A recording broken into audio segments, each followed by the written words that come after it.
Hello, আসসালামু আলাইকুম রহমতুল্লাহি ওয়াবারাকাতুহু। আমার প্রাণ প্রিয় ভাইয়েরা, কে কোথায় আছেন, কেমন আছেন, কি অবস্থায় আছেন, সবার কাছে আমার সালাম ও দোয়া রইল। সবাই ভালো কাজ করবেন। আর আজকে আমি মাশরুম ও পাতাকপি ভাজি করতে আছি।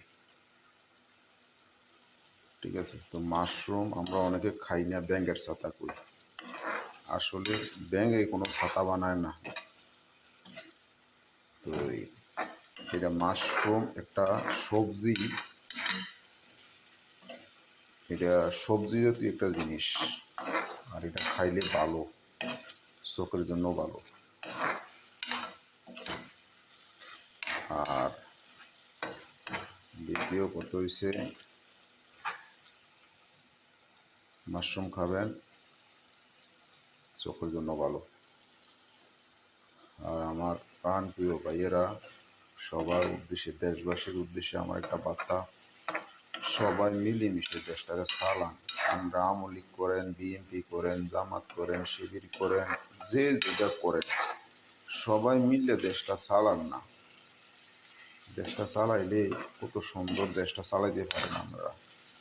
কিন্তু লুটতরাজ, মারামারি, দাঙ্গা ফাঁসদ এগুলা করিয়া লাভ নাই। তো মানুষ মাইরা, খুন খারাপি করিয়া আপনি দুনিয়া থেকে জাগিবেন ঠিকই, আর জাহান্নামের হিসাব শেষ নাই।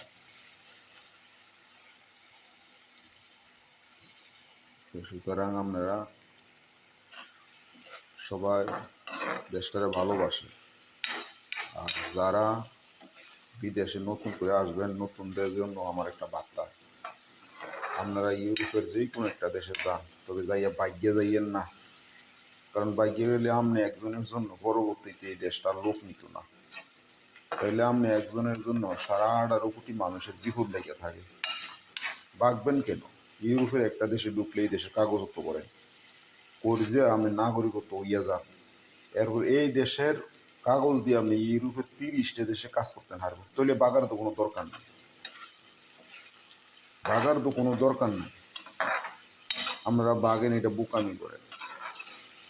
বাগবেন না। ইউরোপের যেই কোনো 30টা দেশে আপনারা যান, একটা দেশে যান, ছোট দেশটা ভিতরে যান, যাইয়া বাইকেন না, কাগজপত্র করেন।